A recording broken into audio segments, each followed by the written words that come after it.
Welcome to our channel. Effective chipping is essential for scrambling and saving strokes around the green. These techniques help you get up and down consistently. Step 1. Select the appropriate club based on available green and desired trajectory. More loft for short distances with obstacles. Less loft when you have room to roll the ball.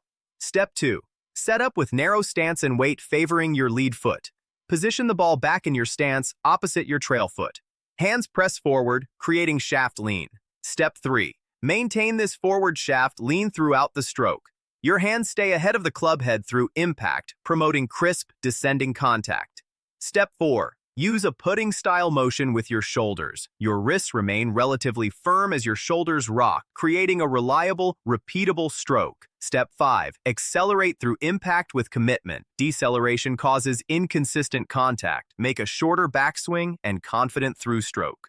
Step 6. Keep your lower body quiet during chips. Excessive leg movement creates inconsistency. Focus on upper body rotation and arm swing. Step 7. Practice landing spot control. Pick a specific spot on the green where you want the ball to land, then judge how much roll to expect. Consistent landing spots produce consistent results. Step 8. Develop feel for different clubs. Practice the same chip with various clubs to understand how each performs. Build a repertoire you can trust under pressure. Don't forget to like this video and subscribe to our channel.